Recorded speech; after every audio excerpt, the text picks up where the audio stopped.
আমরা বহুবার বলেছি, জুলুম করেন না, মানুষের প্রতি অত্যাচার করেন না, মিথ্যা মামলা দিয়ে মানুষকে ফাঁসায়েন না, অযথা মানুষের নামে গায়েবী মামলা দিয়েন না, মানুষকে গুম খুন নির্যাতন আয়না ঘর করেন না। আমরা কোরআন হাদিস দিয়ে শতবার বুঝাইছি, তারা বলছে আমাদেরকে ধরে কে? আল্লাহ বলছেন ইন্না বাতশা রাব্বিকা লাশাদীদ, ধরে না, কিন্তু আল্লাহ ধরলে ছাড়ে না। ঘরে ঘরে একটি ভিন্ন রকম মানুষের কাছে আবেগ কাজ করছে, কেননা কম বেশি মাহফিল অনেকই হয়, কিন্তু একসাথে 10-15 লক্ষ লোকের অ্যারেঞ্জমেন্ট এরকম চমৎকার পরিবেশে যেন একটি অনিন্দ সুন্দর বাগানে আমরা এসে গিয়েছি, এটা কিন্তু করা সকলের দ্বারা সম্ভব নয়, ঠিক কি না? বিগত সময়গুলো আমাদের সামনে পেরিয়ে গেছে, যেই সময়গুলোতে এরকম আয়োজন করার ব্যক্তিরা ছিলেন, কিন্তু এরকম আয়োজন আমাদেরকে করতে দেওয়া হয় নাই, ঠিক কি না? একটু আপনাদের মোবাইলের লাইট আছে? একটু শার্ট করে 5 সেকেন্ড সময় দিলাম, জ্বলায় ফেলেন দেখি। হ্যাঁ, একটু জ্বলায় ফেলেন। যার যার মোবাইল আছে কথা বলবেন না, একটা কথা হবে না, একজনও না। জ্বলাইছেন? এবার হাতটা উঁচু করেন, 2 হাত। যারা জ্বলাতে পারে নাই শিখাই দেন কেমনে জ্বলাতে হয়। হাত উঁচু করেন, হাত উঁচু করছেন, শক্ত করেন, একটু ডানে দিকে নড়া দেন, এবার একটু বামে দেন, এবার একটু সামনে দেন, একটু পিছনে দেন, এবার একটু পিছনে টানা দেন। এবার হাতটা সোজা করেন, সোজা করেন। এবার হাতটা এরকম করে নড়াচড়া দেন, 2 দিকে নড়াচড়া দেন। এবার হাতটা সোজা করেন, স্ট্রেট, নো নড়চড়। গলাটা পরিষ্কার করেন, ভালো করে দিছেন। এবার আমরা আকাশ বাতাস মুখরিত করে আল্লাহর একটা তাকবীর দিয়ে আলোচনার মধ্যে প্রবেশ করতে চাই। যারা আসমান জমিন মুখরিত করে একটা তাকবীর দিতে পারবেন তারা বলেন আল্লাহুম্মা আমিন। এই স্বেচ্ছাসেবক ভাইরা, আপনারা দিবেন না তাকবীর? নাকি আপনারা ওয়াজের বাইরে? আপনারা তো ওয়াজের ভিতরে।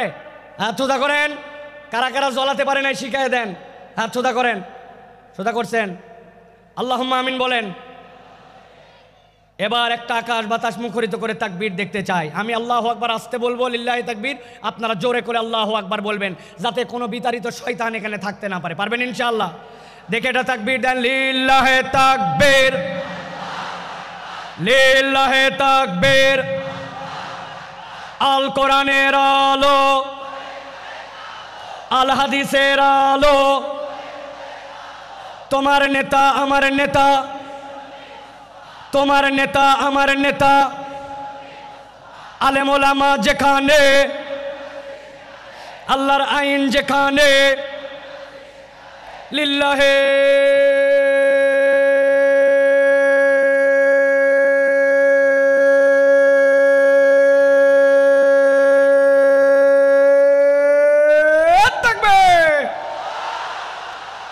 আলহামদুলিল্লাহ। হাত নামান, চুপ করে বসে যান, একটার কোনো কথা হবে না। আমরা বহুবার বলেছি, জুলুম করেন না, মানুষের প্রতি অত্যাচার করেন না, মিথ্যা মামলা দিয়ে মানুষকে ফাঁসায়েন না, অযথা মানুষের নামে গায়েবী মামলা দিয়েন না, মানুষকে গুম খুন নির্যাতন আয়না ঘর করেন না। আমরা কোরআন হাদিস দিয়ে শতবার বুঝাইছি, তারা বলছে আমাদেরকে ধরে কে? আল্লাহ বলছেন ইন্না বাতশা রাব্বিকা লাশাদীদ, ধরে না, কিন্তু আল্লাহ ধরলে ছাড়ে না। সাবধান করা আমাদের দায়িত্ব। যদি না মানি, আল্লাহ বান্দার সাথে কি করবেন এটা আল্লাহর ফয়সালা, ঠিক কি না? চোখের সামনে সব প্রমাণ, আপনি তারপরে প্রমাণ খুঁজে পান না। যাদেরকে আপনি অপমান করে অপদস্থ করে দেশ থেকে বের হতে বাধ্য করেছিলেন, যাদেরকে মিথ্যা মামলা দিয়ে অন্যায় করে জাতির সামনে লাম্পট্য চরিত্রের অপবাদ দিয়ে ভিতরে ঢুকিয়েছিলেন, আল্লাহ তাদেরকে এমন সম্মানিত করেছেন, তারা আজকে মঞ্চে বক্তব্য দেয়, তাদের কথা শোনার জন্য লক্ষ মানুষ আসে। আর যারা বাধা দিয়েছিল, অন্যায় করেছিল, তাদেরকে খুঁজে পাওয়া যায় না, ঠিক না?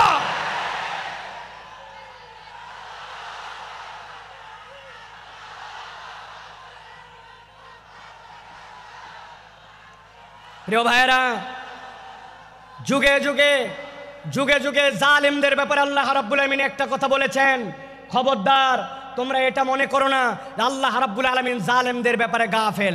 আল্লাহ জালেমদের ব্যাপারে গাফেল নন, আল্লাহ রাব্বুল আলামিন খবর রাখেন, কিন্তু আল্লাহ রাব্বুল আলামিন কিভাবে ধরবেন এটা তোমার হিসাবের মধ্যে কুলাবে না। আজকে আল্লামা মামুনুল হক আপনাদের সামনে কথা বলবেন।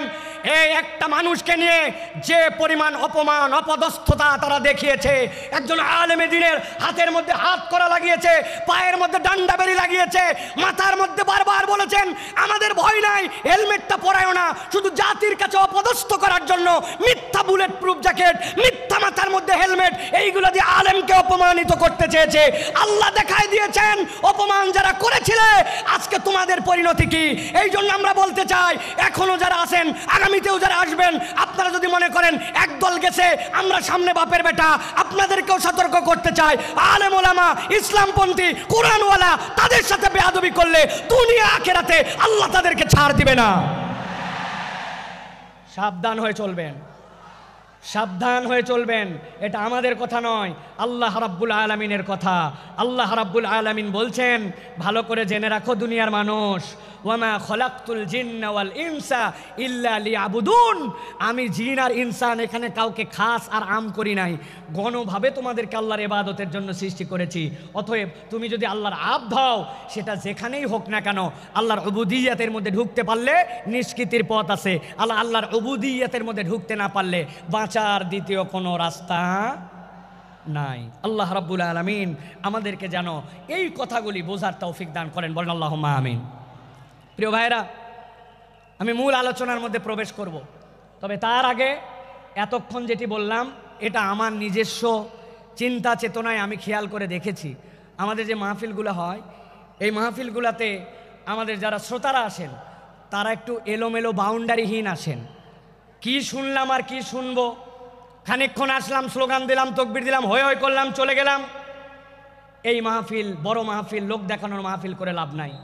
এই জন্য আমি চিন্তা করি যেখানেই যাই আগে অন্তত একটু আইল দেই, আইল বাঁধা। আইল চেনেন আপনারা? ভাই আইল যদি না থাকে পানি বাঁধবে? কথা বললেন না, পানি বাঁধবে? আসলে আমাদের থেকে অনেক ডিস্টেন্স হয়ে গেছে আপনাদের, তাই না ভাই? একটু দূরে চলে গেছেন আপনারা। প্রিয় ভাইয়েরা, আইল যদি না থাকে তাহলে পানি যেরকম বাঁধে না, তো আমাদের জীবনে আমি যে কথাটা শুনবো এই কথাটার আগে একটা আইল লাগবে, যে আমি কেন এই কথাটা শুনতেছি, এই কথাটা আমার শোনা কেন জরুরি। আমি তো আল্লাহ রাব্বুল আলামিনের পূর্ণ ইতাআতে ঢুকতে চাই, কিন্তু আমার জীবনভর এমন অপরাধ, এমন ভুলভ্রান্তি যে আমি কোনো লাইন খুঁজে পাই না, আমি কোন লাইনে যাব। তো ওই লাইনটা বোঝানোর আগে আমি একটু আইল দিলাম। এখন আপনাদের সহযোগিতা নিয়ে আমরা সরাসরি একটু তাফসীরের মধ্যে প্রবেশ করতে চাই। আপনারা প্রবেশ করতে চান? এখন আমরা বিতাড়িত শয়তান থেকে আশ্রয় প্রার্থনা করে সরাসরি কোরআনুল কারীমের মধ্যে প্রবেশ করব। দাঁড়ায় বসে মহিলা প্যান্ডেলে, ছেলেদের প্যান্ডেলে, স্টেজে, এলইডি মনিটরের সামনে, ভিতরে বাহিরে, দেশে বিদেশে, কাছে দূরে, বাংলাদেশে লাইভে, নন লাইভে, যে যেখান থেকে দেখতেছেন সকলে একসাথে সমস্বরে আমার সাথে পড়েন, আউযু বিল্লাহি মিনাশ শাইতানির রাজিম, বিসমিল্লাহির রাহমানির রাহিম, ইন্নাল মুত্তাকিনা ফি জান্নাতিন ওয়া উয়ুন, উদখুলুহা বিসালামিন আমিনিন। আমার আল্লাহ রাব্বুল আলামিন কিয়ামত পর্যন্ত আগত মানুষের কাছে বার্তা পৌঁছায় দিচ্ছেন। আল্লাহ রাব্বুল আলামিন বলছেন, ইন্নাল মুত্তাকিনা ফি জান্নাতিন ওয়া উয়ুন, নিশ্চয় আমি রব তোমাদেরকে জানায় রাখলাম, যারা মুত্তাকি হবে, আল্লাহর কাছে যারা মুত্তাকি হিসাবে একবার বিবেচিত হয়ে যাবে, আমি রব তাদেরকে বলছে ফি জান্নাতিন ওয়া উয়ুন, তারা উদ্যান এবং নহরমালা, ঝর্ণামালার মধ্যে তারা থাকবে। জিজ্ঞাসা হচ্ছে আল্লাহ রাব্বুল আলামিন এখানে মুত্তাকি দ্বারা কি বুঝান? মুত্তাকির অনেক সংজ্ঞা আছে, আমি কেবলমাত্র ছোট্ট দুইটা জিনিস আপনাকে সারা জীবনের জন্য মাথার মধ্যে ঢুকাই দিতে চাই। মুত্তাকি মানে কনসেপ্টের মধ্যে পরিষ্কার রাখবেন, মুত্তাকি হচ্ছে সে আল্লাহ আমাকে যা যা নিষেধ করেছেন, আল্লাহর নিষেধাজ্ঞা থেকে যখন আমি বেঁচে থাকি, আল্লাহ যা আমাকে করতে মানা করেছেন সেইটার ধারে কাছে যখন আমি যাই না, সেই পথ যখন মারাই না, বান্দা যখন এই কাজ করতে শুরু করে আল্লাহর কাছে সে তখন মুত্তাকি হিসাবে বিবেচিত হয়। সুবহানাল্লাহ বলেন। হযরত ওমর ফারুক রাদিয়াল্লাহু তাআলা আনহু তার কাছে সে জিজ্ঞাসা করছে খলিফাতুল মুসলিমিন, তাকওয়ার পথটা কি, মুত্তাকি কাকে বলে? ছোট্ট কথায় হযরত ওমর ফারুক বলেছেন, তুমি কি কখনো এমন গিরিপথ দিয়ে চলেছো পাহাড়ের মাঝ দিয়ে এক পাহাড় তার এক পাহাড় যাওয়া লাগবে, আবার ওই পথটার মধ্যে অনেক কাঁটার গাছ আছে? চলেছি। ওই রাস্তায় তুমি কেমনে চলেছো আমাকে একটু দেখাও। সাহাবী ডেমনস্ট্রেশন করে দেখাচ্ছেন খলিফাতুল মুসলিমিন আমিরুল মুমিনিন। যখন দেখেছি পাহাড়টা নিচু, আমার মাথা বেঁধে যাবে, মাথাটা নিচু দিছি। আবার যখন দেখছি উঠা লাগবে উঠছি, ডান দিকে ফিরা লাগবে ডানে ফিরছি, বাম দিকে কাত হওয়া লাগবে ফিরছি। আর আমার গায়ের মধ্যে যে কাপড়টা ছিল ওইটা যেন কোনো কাঁটার গাছের মধ্যে আটকায় না যায়, ওই জন্য কাঁটার গাছের মধ্যে আটকানোর থেকে বাঁচার জন্য কাপড়গুলা জড়ো করে করে আমি চলাফেরা করছি। হযরত ওমর ফারুক বলছেন, তুমি তো তাকওয়া বুঝেই ফেলছো। তাকওয়ার পথ তো এইটাই, হালাল হারামের সংমিশ্রণ আছে, আল্লাহর নিষেধাজ্ঞা আছে, অনেক কঠিন, কিন্তু তোমাকে যে তো বেরিয়ে যেতে হবে, তুমি বিবেচনা করে করে যখন চলো, এইটাই তোমার জন্য তাকওয়ার পথ। আল্লাহ বলছেন ওই তাকওয়ার পথে চলে যারা মুত্তাকি হবে, ইন্নাল মুত্তাকিনা ফি জান্নাতিন ওয়া উয়ুন, আমি রব্বুল আমিন তাদের জন্য জান্নাত আর তাদের জন্য ঝর্ণা রেখেছি।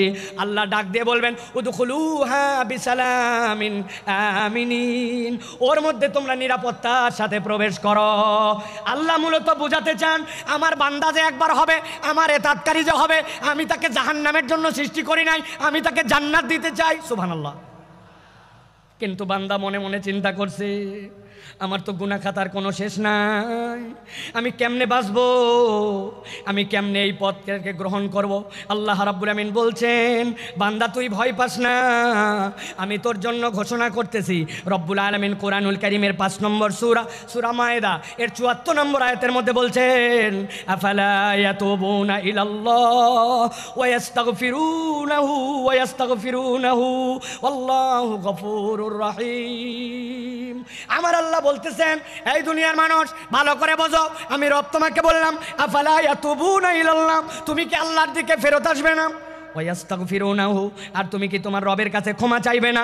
এটার দ্বারা আল্লাহ কি বুঝাতে চান? তুমি যদি আল্লাহর কাছে ফেরত আসো আর যদি ক্ষমা চাও, আল্লাহ বলছেন আমি রব্বুল আমিন নিজেকে ঘোষণা দিলাম, আল্লাহু গফুরুর রহিম, রব তাকে দয়াময় ক্ষমা করার জন্য রেডি আছে। সুবহানাল্লাহ। তাহলে আমাদের কাজ রব্বুল আলামিনের কাছে ফেরত আসা। আল্লাহ অন্য আয়াতে বলতেছেন, কুল ইয়া ইবাদিয়াল্লাযীনা আসরাফু আলা আনফুসিহিম, কুল, হে নবী আপনি বলে দেন, ইয়া ইবাদিয়া, হে আমার বান্দারা, আল্লাযীনা, যারা, আসরাফু, বাড়াবাড়ি করে ফেলেছো, আলা আনফুসিহিম, নিজেদের অন্তরের উপরে, লা তাকনাতু মির রাহমাতিল্লাহ, তুই তোর রবের দয়া থেকে কখনো ভরসাহীন হয়ে যাস না, ইন্নাহু হুয়াল গফুরুর রহিম, আল্লাহ বলছেন তোর রব নিশ্চয় ক্ষমাকারী আর নিশ্চয় তোর রব রাহিম। আল্লাহ এরপরে বান্দাকে বলছেন, ওয়ানিবু ইলা রাব্বিকুম ওয়া আসলিমু লাহু, আল্লাহর কাছে ফেরত আয় আর একবার বল, আল্লাহ ভুল হয়ে গেছে, এখন আমি তোমার কাছে আত্মসমর্পণ করলাম। কোন পর্যন্ত ডিউরেশন? মিন ক্বাবলি আন ইয়াতিয়াকুমুল আযাব, আযাবের দিবস তথা কিয়ামত হওয়ার আগ পর্যন্ত একবার যদি বান্দা আল্লাহর কাছে ফেরত আসে, আল্লাহ বলছেন সুম্মা লা তুনসারুন, আর একবার যদি তোর মৃত্যু চলে আসে আর কেউ সাহায্য করতে পারবে না। আল্লাহ আয়াতগুলো সাক্ষ্য দেয় আল্লাহ বান্দাকে ক্ষমা করে দিতে চান। সুবহানাল্লাহ। এখন আপনাদের কাছে 2টা প্রশ্ন। 1 নম্বরে, আল্লাহ রাব্বুল আমিন ক্ষমা করে দিতে চান, আমরা কি ক্ষমা পাইতে চাই? আল্লাহকে আমাকে শোনাতে হবে না, আমাকে শোনাতে হবে না, আমরা কি ক্ষমা পেতে চাই? আল্লাহ রাব্বুল আলামিন ক্ষমা করতে চান, পেতে চাই। কিন্তু দ্বিতীয় জিজ্ঞাসা হচ্ছে, আল্লাহর কাছে ক্ষমা পেতে চাই, কিন্তু এজন্য আমাদের কি কোনো প্রচেষ্টা আছে? কি সমস্যা? আস্তে আস্তে আস্তে, 1জন 2জন বলেন, আপনারা চুপ করেন সবাই, শোনা যায় না, স্পষ্ট না? আল্লাহু আকবার। আমাদের মাইকালা ভাই, আমি আপনাকে কতগুলো পরামর্শ এখান থেকে দিয়ে যাই। আগামীকালকে সামনের যে 5-7 রো দেখতে পাচ্ছি, প্রত্যেকটা বাঁশে একটা বাঁশ পরপর 2টা করে টিউবলাইট লাগাই দিবেন। আর সামনের যে বাঁশ, এই বাঁশ থেকে সামনের দিকে 4টা বাঁশ পরপর 2টা হর্ন, 2টা হর্ন, 2টা হর্ন, যত সাউন্ড বাইরে থাক এই জায়গাতে কালকে লাগাই দিবেন। ঠিক আছে ভাই? আজকের মধ্যে একটু কষ্ট করে শুনি ভাই, হ্যাঁ? তারপরে আমরা নেক্সট এটা ঠিক করে ফেলবো ইনশাআল্লাহ। একদম চুপ করে দেন সবাই, আমি মাইকের কাছাকাছি ফোকাস রেখে কথা বলার জন্য চেষ্টা করতেছি, যাতে আপনারা একটু কথাগুলো বুঝতে পারেন। প্রিয় ভাইরা, খুব গুরুত্বপূর্ণ কথা ভাই, কেবল তো কথা শুরু। আমরা ক্ষমা পেতে চাই এবং আমরা ক্ষমার প্রচেষ্টাও আল্লাহর কাছে করতে চাই, কিন্তু কোরআন হাদিসের পদ্ধতি অনুযায়ী ক্ষমা লাভের উপায় কি এ বিষয়ে আমাদের সকলের পরিষ্কার ধারণা নাই। আমি আপনাদের কাছে বলতে চাই, কোরআন হাদিসের বক্তব্য অনুযায়ী একজন বান্দার ক্ষমা লাভের সর্বনিম্ন 5টা উপায়। জিজ্ঞাসা করব, উত্তর দিবেন শুনতে পালে। ক্ষমা লাভের সর্বনিম্ন উপায় কয়টা? হয় নাই। সকলে হাতগুলা নিচে নামান, এরকম করে হাত নিচে নামাবেন। আমি জিজ্ঞাসা করব কয়টা, হাত তুলে সবাই একসাথে বলবেন 5টা। কোরআন হাদিসের আলোকে ক্ষমা লাভের সর্বনিম্ন উপায় কয়টা? সব হাত ওঠে নাই, আমি দেখতে পাইছি। আরেকবার চান্স দিব, হাত নামান। ক্ষমা লাভের সর্বনিম্ন উপায় কয়টা? আলহামদুলিল্লাহ, এই 5টা কথা শুনবো, আমার বক্তব্য শেষ হবে, এশার আজান হবে ইনশাআল্লাহ। ভালো করে খেয়াল করে শোনেন। ক্ষমা লাভের উপায় হচ্ছে 5টা। কয়টা? এর 1 নম্বর হচ্ছে ঈমান এবং নেক আমল। আস্তে করে বলেন, 1 নম্বরটা কি? নেক আমল। ঈমান, নেক আমল। বলেন, ঈমান, নেক। এই ওয়াজটা যেন বাড়িতে মুখস্থ যায়, এজন্য আমি এত কষ্ট করতেছি। 1 নম্বর ঈমান এবং নেক আমল। আল্লাহ রাব্বুল আলামিন বলছেন, ওয়াদাল্লাহুল্লাযীনা আমানু ওয়া আমিলুস সালিহাত মিনহুম মাগফিরাতাও ওয়া আজরান আযীমা। আল্লাহ বলছেন, দুনিয়ার মানুষ শোনো, ওয়াদাল্লাহ, আল্লাহ তোমার সাথে ওয়াদা করছেন। আপনি বাড়ির থেকে বেরিয়ে এসেছিলেন, বাচ্চা বলছে আব্বা আমার জন্য চকলেট নিয়ে আসবে। আপনি বলছেন ঠিক আছে চকলেট নিয়ে আসবো, কিন্তু বাড়িতে ঢোকার সময় ভুলে গেছেন। আপনি আপনার ছেলেকে বলছেন 5-এ ভালো রেজাল্ট কর, একটা সাইকেল কিনে দিব, কিন্তু আপনি সাইকেল কেনার কথা আর সামর্থ্যে কুলাই নাই, ভুলে গেছেন। বউরে বলছেন এবার খালি বেতন পাই লাল রঙের একটা শাড়ি তোমাকে কিনে দিব।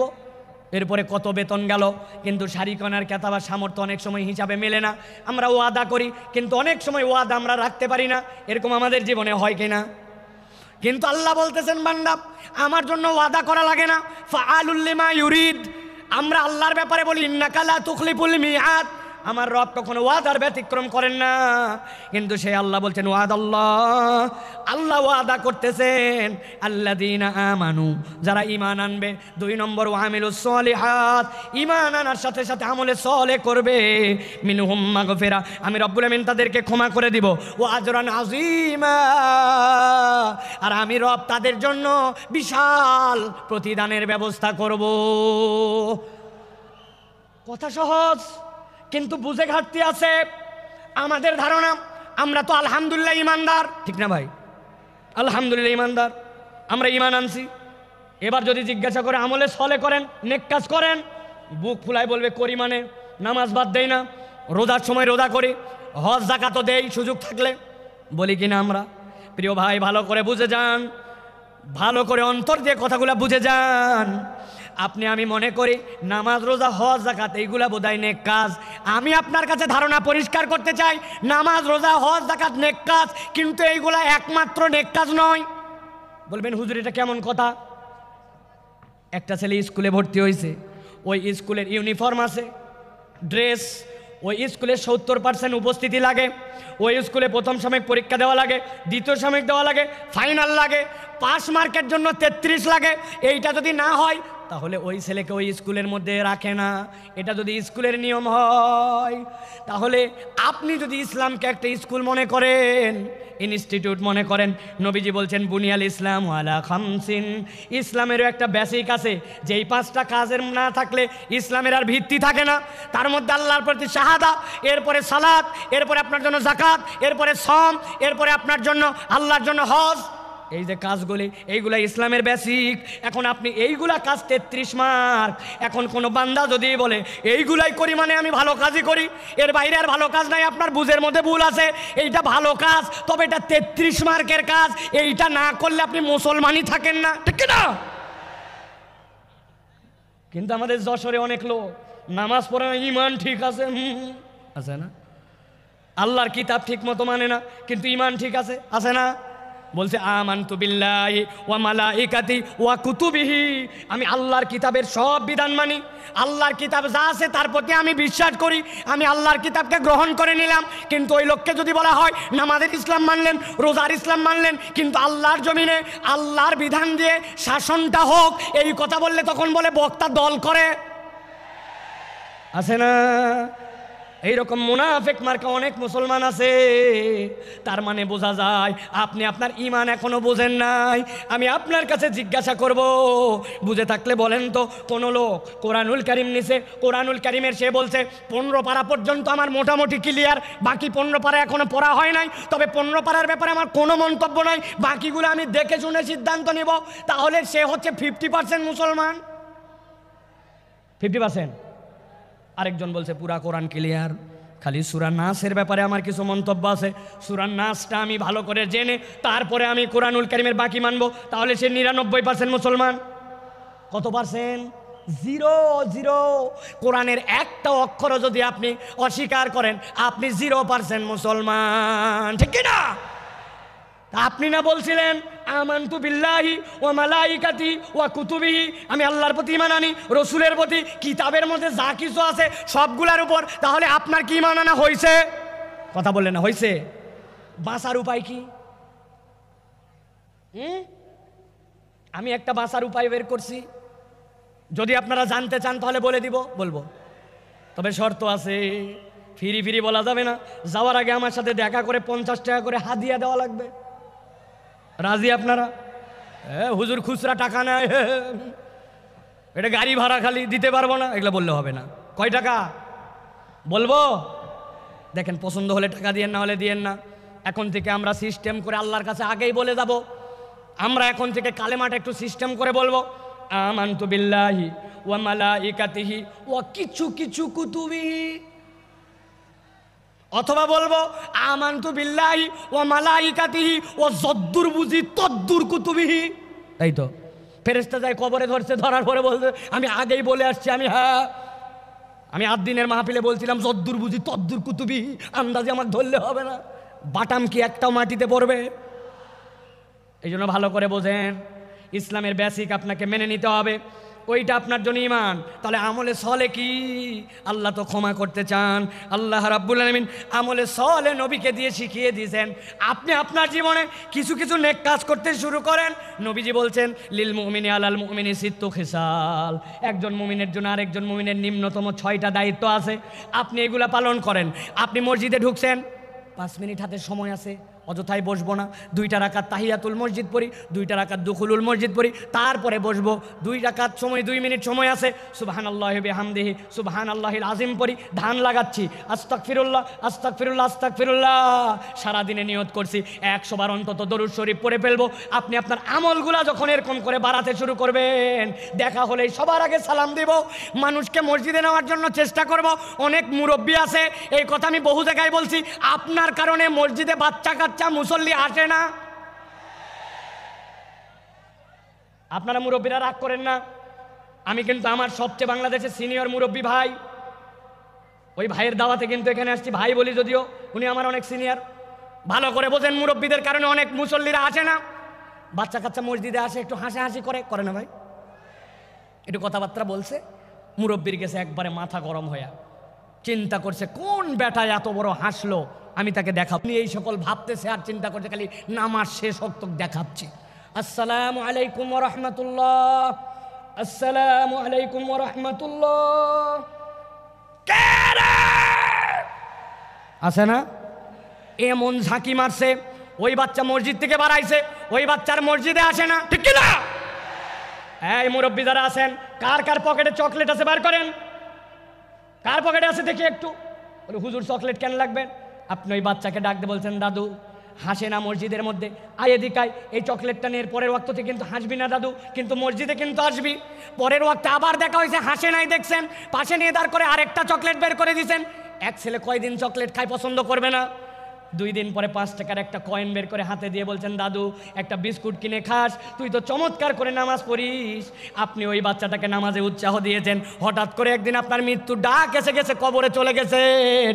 কিন্তু যেই বাচ্চাকে চকলেট দিয়ে আদর করে মসজিদ থেকে বের করেন নাই, মসজিদমুখী করছেন, 5 টাকার কয়েন দিয়া ওই ব্যক্তিকে আদর যত্ন করে মসজিদের মুসল্লি বানায় দিয়ে গেছেন আপনি কবরে। কিন্তু আপনার 20-25 টাকার ইনভেস্টমেন্ট, ওই বাচ্চা যতবার সিজদা দেয় আপনার আমলনামায় সওয়াব উঠে যায়। এর নাম আমলে সালেহ। আপনাকে টেকনিক করে আল্লাহর দিকে আগাতে হবে। আল্লাহ বলছেন, আমার বান্দা যদি আমানু আমিলুস সলিহাত মিনহুম মাগফিরা ওয়া আজরান আযীমা, আমার বান্দাকে আমি রব কেবল ক্ষমাই করব না, আমি বিশাল পুরস্কার দিয়ে দিব ঈমানের সাথে। এই জন্য আমলে সালেহ লাগবে। সাথে সাথে হাদিসের গবেষণায় বোঝা যায়, কোনো ব্যক্তি যদি আল্লাহ রাব্বুল আলামিনের কাছে গুনাহ মাফের উদ্দেশ্যে একবার ইস্তেগফার করে, রব্বুল আলামিন তাকে আরও 3টা নিয়ামত দেন। 1 নম্বরে রব্বুল আলামিন ওই বান্দার কঠিন অবস্থা থেকে উদ্ধার করে দেন।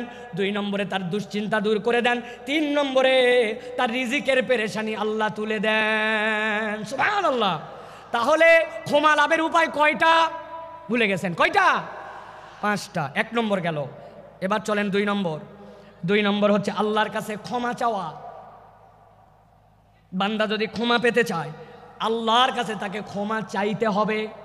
আল্লাহ রাব্বুল আলামিন বলছেন, وَمَن يَعْمَلْ سُوءًا أَوْ يَظْلِمْ نَفْسَهُ ثُمَّ يَسْتَغْفِرِ اللَّهَ يَجِدِ اللَّهَ غَفُورًا رَّحِيمًا। আমার আল্লাহ বলছেন, বান্দা ভালো করে বুঝো, ওয়ামাই আমাল, তোমাদের মধ্যে যে করে ফেলে সুআন, কোনো গুনাহ, আও ইয়াজলিম নাফসাহু, অথবা নিজের উপরে সে জুলুম করে ফেলছে, সুম্মা ইয়াস্তাগফিরিল্লাহ, 1 মুহূর্ত দেরি করে নাই, তার রবের কাছে সে ইস্তেগফার করেছে। আল্লাহ বলছেন, কেউ যদি আল্লাহর কাছে ইস্তেগফার করে, ইয়াজিদিল্লাহ গফুর রাহিমা, আল্লাহর কাছে ইস্তেগফার করলে আল্লাহকে সে দয়াময় ক্ষমাশীল হিসাবে পাবে। সুবহানাল্লাহ। আল্লাহ চান আমার বান্দা আমার কাছে মাপ চাক, কিন্তু ওই মাপ চাওয়াটা যেন মাথা খাটানো মাপ চাওয়া হয়, ওই মাপ চাওয়াটা যেন ঠোঁটের মাপ চাওয়া না হয়, ওই মাপ চাওয়াটা যেন স্বয়ং বেয়াদবি না হয়। অনেক সময় বাচ্চা কাচ্চাকে বাপ মা কারোর সাথে বেয়াদবি করলে বলে, বল সরি, বল সরি, বল। ওই বাচ্চা এমনভাবে সরি বলে, সরি বলাটাও একটা বেয়াদবি, সরি এমনভাবে বলছে। তো আমরাও অনেক সময় আল্লাহর কাছে বেয়াদবের মতো মাপ চাই। আপনারা বুঝতে পারেন নাই আমার কথা, জন্য এই কথাটার সাথে সাড়া দেন নাই। আমরা আল্লাহর কাছে অনেক সময় বেয়াদবের মতো মাপ চাই। ঠিক বলছেন যারা বোঝেন নাই। এক্সাম্পল দিয়ে বুঝাই। ইমাম সাহেব সালাম ফিরাচ্ছে, খেয়াল করেন, আসসালামু আলাইকুম ওয়া রাহমাতুল্লাহ, নামাজ শেষ, আসসালামু আলাইকুম ওয়া রাহমাতুল্লাহ আছে। আপনি কি বলছেন আল্লাহর কাছে? আরেকটা বুঝাই। এমপি সাহেবের কাছে গেছেন, একটা চাকরি দরকার আপনার ছেলের জন্য, সুন্দর করে যাই এমপি সাহেবের কাছে বলতেছেন, মাননীয় এমপি সাহেব আপনার কাছে আসছি, আমার ছেলের কাছে চাকরি দরকার, জরুরি ভিত্তিতে, আপনার অনেক ক্ষমতা আছে, চাকরি দরকার, মেহরবানি করে দ্রুত আমাকে চাকরি দেবেন, আসসালামু আলাইকুম ওয়া রাহমাতুল্লাহ। এমপি সাহেব বলছে, পাগলটা কোত্থেকে আসছে রে, এটা আস্তা বেয়াদব। কথা বললেন না, অত দূর গেলাম না, আমি হুজুরের কাছে আসছেন, হুজুর আমার ছেলেটা অসুস্থ, আমার ছেলের জন্য আপনি দোয়া করবেন, মেহরবানি করে আসসালামু আলাইকুম ওয়া রাহমাতুল্লাহ। হুজুর বলবে, কি রে পাগল না ছাগল রে, আমার কাছে এত জোরে এসে দোয়া চাচ্ছে। আপনি হুজুর, আপনি এমপি সাহেব, আপনি লোকের কাছে যদি এরকম করে চান, তাইলে ওই লোক আপনাকে বেয়াদব বলে। আর আল্লাহর কাছে আমার প্রয়োজন, কিন্তু আমি এমনভাবে আল্লাহর কাছে চাই, 2টা মিনিট হাতের সময় নাই, মনোযোগ দিয়া কায় মনোবাক্যে দিল লাগায়া আল্লাহর কাছে সিজদায় পড়ে 5 মিনিট 10 মিনিট ধরে কেঁদে কেঁদে আল্লাহর কাছে আমরা মাপ চাই না, অথচ আমার গুনাহ খাতার কোনো শেষ নাই। আপনাদের অবস্থা জানি না। আজকে সকাল থেকে আমার গুনাহ যদি আমার কপাল দিয়ে লেখা হতো নিয়ন সাইনের মতো, স্টেজে উঠতে দিত না। অনেক মুরব্বী মানুষ মনে করছে বোধহয় মুরব্বীর দাড়ি পেকে গেছে, গুনাহ নাই। একটা মহিলা তার সামনে দিয়ে চলে গেছে, অন্তরের মধ্যে এমন কথা উদয় হয়েছে, ওইটা যদি বাহিরের মানুষ জানতো, দাড়িওয়ালার আর ইজ্জত থাকতো না। জানা গুনাহ, অজানা গুনাহ, ভুলে যাওয়া গুনাহ, আমার আপনার আমল নামায় গুনার কোনো শেষ নাই। কিন্তু আল্লাহর কাছে কায় মনোবাক্যে দিল দিয়ে 5 মিনিট চাওয়ার মতো সময় নাই, ঠিক কিনা? এই জন্য বলছি আমি, এমনি এমনি বলি নাই যে আল্লাহর কাছে বেয়াদবের মতো চাওয়া যাবে না। ক্ষমা চাওয়া মানে কি খালি আস্তাগফিরুল্লাহ আস্তাগফিরুল্লাহ আস্তাগফিরুল্লাহ, এটা নয়। আপনি দিল থেকে অনুতপ্ত হইয়া আল্লাহর কাছে চাওয়ার মতো যদি চান, আমি মাঝে মাঝে বলি, আপনাদের কাছেও বলি, ও ভাই আপনার নামাজটাকে একটু সুন্দর বানান।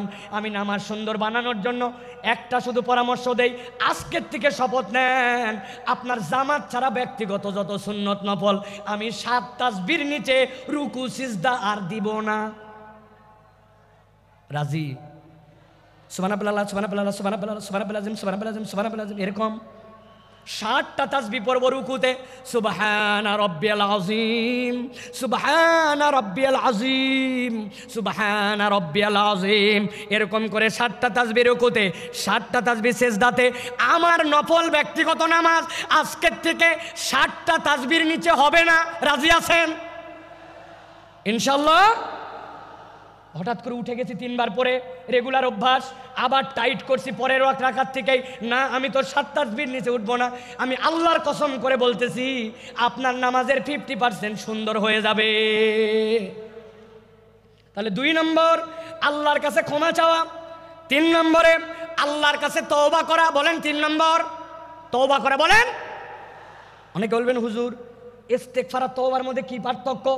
একটু আগেই তো বলেন ইস্তেগফারের কথা, ক্ষমা চাওয়ার কথা, তাহলে তওবার মধ্যে পার্থক্য কি? তওবার রকম আছে 4টা, দীর্ঘ আলোচনা, সেদিকে যাব না। কিন্তু তওবার মানেটা ভালো করে বোঝেন। আল্লাহ কোরআনে বলেছেন, তুবু ইলাল্লাহি তাওবাতান নাসুহা, তোমরা আল্লাহর কাছে তওবা করো, তওবাটা যেন নাসুহা হয়। কি হয় নাসুহা মানে কি? আরবিতে নাসুহা শব্দটার উৎপত্তি স্থল 2টা, হয় নাসাহাতুন বা নাসাহাতুন। পেটের মধ্যে বাচ্চা, শাশুড়ি মা চিন্তা করছে আমার মেয়ের ডেলিভারি হবে, বাচ্চা কাচ্চার জন্য কাঁথা সেলাই করা লাগবে, এই ছিঁড়া লুঙ্গি, এই চাদর, অমুক কাপড়, এইগুলা জোড়া দিয়ে দিয়ে কাঁথা বানায়, ঠিক কিনা? ভালো করে মনে রাখবেন, নাসাহাতুন মানে ভাঙ্গা সম্পর্ক জোড়া লাগানো, আর নাসাহাতুন মানে ফেরত আসা। আল্লাহ বলছেন আমি আমার বান্দাকে দেখতে চাই অতীতের জন্য অনুতপ্ত, ভবিষ্যতে আর করবে না, আল্লাহর সাথে সম্পর্ক ছিন্ন হয়েছিল জোড়া লাগাবে আর আল্লাহর কাছে ফেরত আসবে। একবার যদি তুমি তওবা করতে পারো, আল্লাহ বলছেন আমি তোমার সব গুনাহ খাতা মাফ করে দিতে রেডি আছি। আল্লাহ কোরআনে বলছেন, ওয়া হুয়াল্লাযী ইয়াকবালুত তাওবাতা আন ইবাদিহি ওয়া ইয়াফু আনিস সাইয়্যাত ওয়া ইয়ালামু মা তাফআলুন।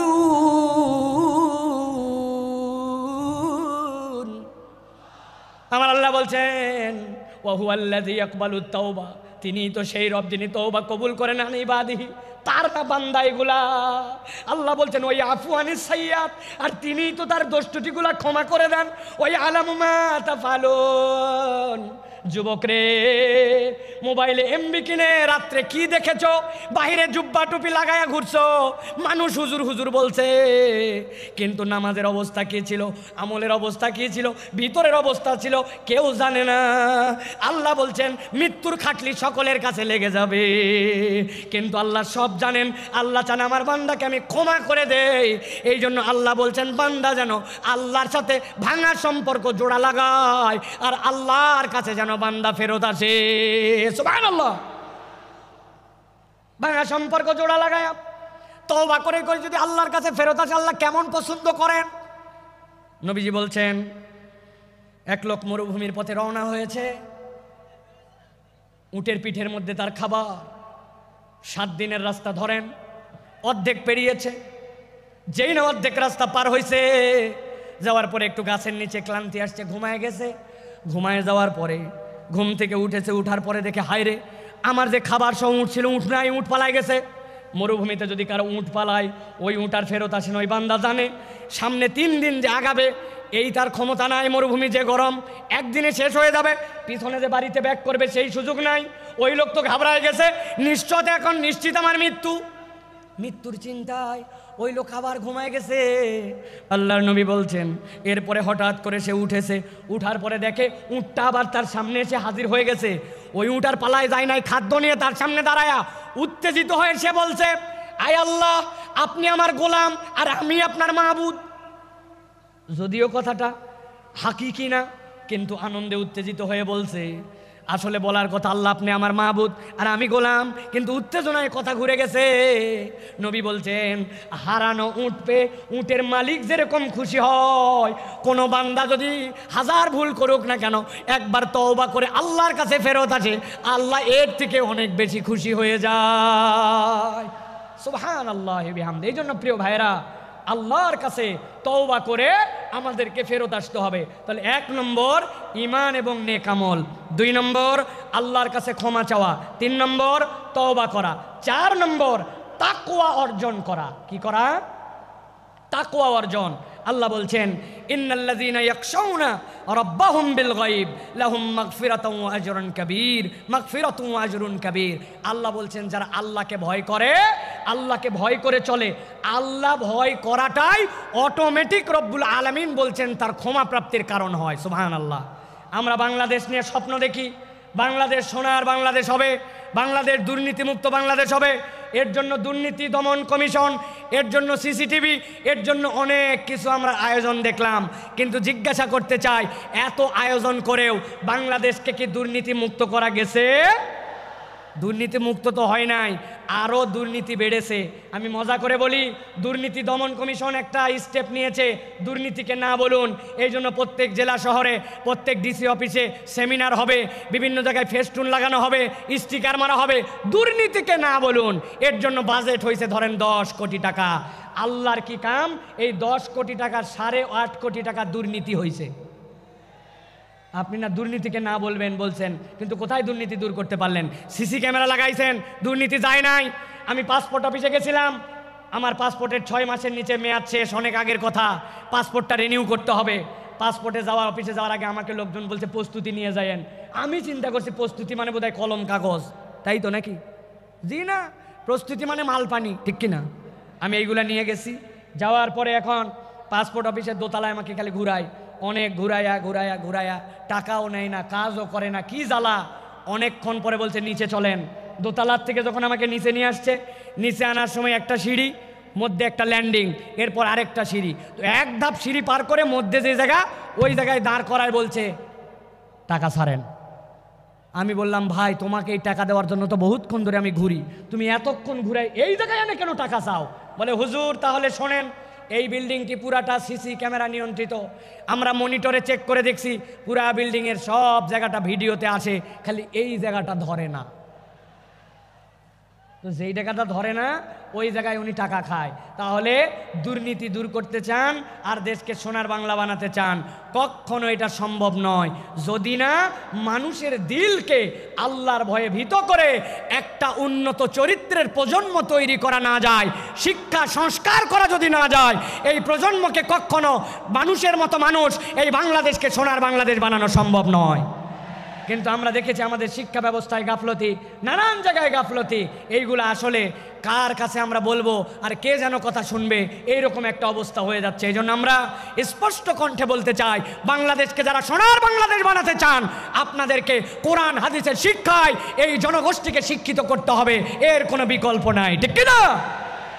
আল্লাহ রাব্বুল আলামিন সর্বশেষ বলছেন 5 নম্বরে তোমাদের জন্য, যারা ক্ষমা পেতে চাও তোমাদের উপায়টা হচ্ছে 5 নম্বরে। 1 নম্বর ঈমান ও নেক আমল, 2 নম্বর আল্লাহর কাছে ক্ষমা চাওয়া, 3 নম্বর তওবা, 4 নম্বর তাকওয়া অর্জন, 5 নম্বর আল্লাহর জন্য দান খয়রাত করা। কি করা বলেন না, কি করা? আমরা কৃপণ হয়ে গেছি, আমাদের হাত খোলে না। আপনাদের এলাকায় খবর নিয়ে দেখবেন, মসজিদে আপনাদের জুমার দিনে মুসল্লি 200 জন, প্রত্যেকটা মুসল্লি যদি 20 টাকা করে দেয়, মসজিদে 4000 টাকা হয়। 4 জুমা মিলাইয়া মসজিদে একটা ভালো ফান্ডিং হয়ে যায় 20,000 টাকার। মসজিদ কারো দিকে তাকাতে হয় না। কিন্তু আমাদের মুসল্লিদের অবস্থা এমন, মসজিদে সেরা টাকা দেয়, 1 টাকা পকেটের থেকে বের হয় না। আপনি যদি ক্ষমা পেতে চান আপনাকে দান খয়রাত করতে হবে। দান খয়রাত না করলে ক্ষমা পাওয়া যায় না। দান খয়রাত ক্ষমা প্রাপ্তির মাধ্যম। আমি ছোট্ট 2টা হাদিস বলে শেষ করে দিব। এক মহিলা নবীজির কাছে আসলো, আসার পরে নবীজির জন্য একটা বুর্দা নিয়ে আসলো। বুর্দা মানে এমন একটা চাদর, পাশ দিয়ে ঝালর লাগানো। মহিলাটা ইয়ামেন থেকে সেই চাদর নিয়ে আসছে। সাহাবীরা বলছে নবী সাল্লাল্লাহু আলাইহি ওয়াসাল্লামের কাছে আসে যখন বলল হাযা হাদিয়াতুল লাকা ইয়া রাসূলুল্লাহ, নবীজি এমনভাবে হাত পেতে ওইটা নিলেন যেন কতই না তার প্রয়োজন। সম্মান জানায় নবীজি নিলেন, নেওয়ার পরে নবীজি গায়ে দিলেন। সাহাবায়ে কেরাম বলছেন নবীজির গায়ে এত সুন্দর লাগছিল, এত সুন্দর ড্রেসে আমরা নবীকে খুব কমই দেখেছি। হঠাৎ করে একজন সাহাবী বলে, ইয়া রাসূলুল্লাহ, আপনার চাদরটা আমাকে দেন। নবীজির সাথে সাথে উঠে বাড়ির মধ্যে চলে গেলেন। সাহাবীরা বুঝলেন নবীজি পুরাতন চাদর পরে নতুন চাদরটা ওই সাহাবীকে দিয়ে দিবেন। সাহাবায়ে কেরাম ওই সাহাবীকে বললেন, তুমি এই কাজ করলে কেন? নবীজি দেখলেন না কত সুন্দর লাগতেছিল, কত আগ্রহ করে নিলেন, তুমি কেন এখনই চাইলে? ওই সাহাবী বলতেছেন, ও আমার সাহাবীরা, চাদরের যে খুব বেশি আমার দরকার তাও না, কিন্তু আমি চেয়েছি নবীজি চাদরটা গায়ে দিয়েছেন, আর কেউ গায়ে দেয় নাই, ওই চাদরটা দিয়ে যেন আমার দাফন কাফন হয়, এই জন্য আমি চাদরটা চাইছি। ঠিক ঠিক নবীজি বাড়ির থেকে বের হয়েছে, তার হাতে চাদরটা তুলে দিলেন। আল্লাহ নবীর কাছে কেউ চেয়েছে আর ফেরত গেছে এরকম কোনো প্রমাণ নাই। এক মহিলা নবীজির জন্য কয়টা খেজুর আর একটা শশা নিয়ে আসছে।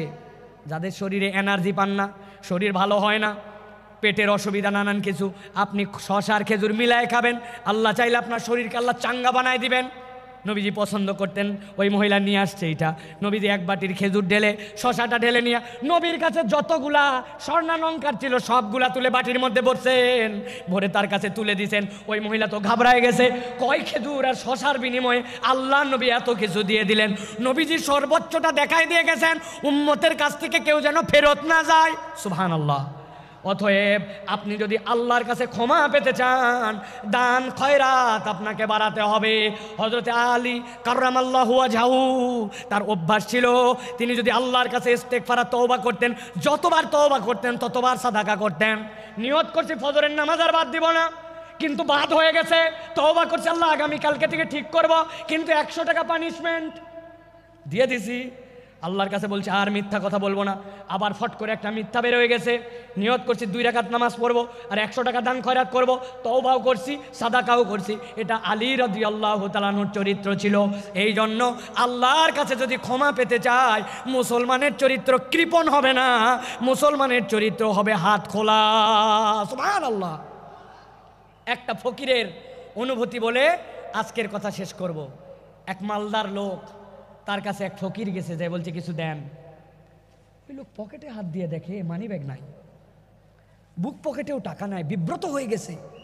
আরে আমি তো মানি ব্যাগ ছাড়া জামা নিয়ে বের হয়েছি। ফকির ডাক দিছে, ডাক দিয়ে গায়ে হাত দিছে, পিঠে হাত দিয়ে বলছে, বাবারে সত্যিকার কথা, পকেটে টাকা একদম নিয়ে বের হই নাই, ভুলে গেছি টাকা আনতে, মানি ব্যাগ আনতে মনে নাই, এই জন্য তোকে দিতে পারলাম না। বাবারে এরপরে তুই চাইলে ইনশাল্লাহ তোকে দিব। এই কথা শুনে ওই ফকির দোয়া করতেছে ওই লোকের জন্য, আল্লাহ আপনাকে বারবার মানি ব্যাগ আর টাকা ছাড়া বের হওয়ার তৌফিক দান করুক। ওই লোক ঘাবড়ায় গেছে, কিরে আমার প্রতি কি রাগ করে এই কথা বললো নাকি, বদদোয়া করলো নাকি? যে কোনো একজন আজানের উত্তর দেন, আমার প্রতি রাগ করলো নাকি, বদদোয়া করলো নাকি? বলছে, বাবা তুই এই কথা বললি কেন যে বারবার আপনি মানি ব্যাগ ছাড়া বের হন? ও বলতেছে, শোনেন, টাকা চাইলে তো কতকেই দেয়, ভালো মনে দেয়, খারাপ মনে দেয়, অনেক টাকা দেয়, কিন্তু আমরা যারা দরিদ্র মানুষ, হত দরিদ্র মানুষ, মানুষ আমাদের সাথে একটু সুন্দর করে কথা বলে না, কেউ একটু গায়ে হাত দিয়ে আদর করে কথা বলে না, টাকা চাইলে টাকাটা দেওয়ার সময় কেমন করে জানি দেয়। আমরা তো একটু ভালোবাসাও দাবি করি।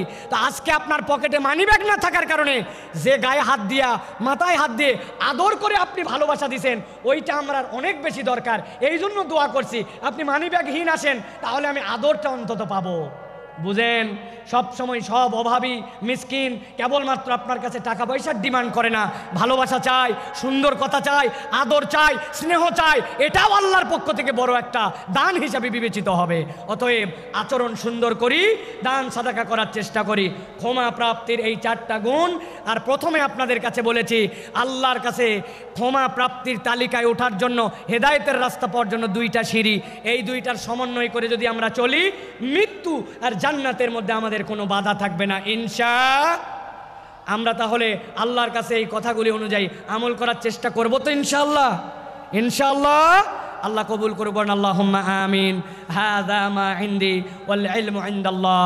সুবহানাকাল্লাহুম্মা বিহামদিকা আশহাদু আল্লা ইলাহা ইল্লা আনতা আস্তাগফিরুকা ওয়া আতুবু ইলাইক। ওয়াসসালামু আলাইকুম ওয়া রাহমাতুল্লাহি ওয়া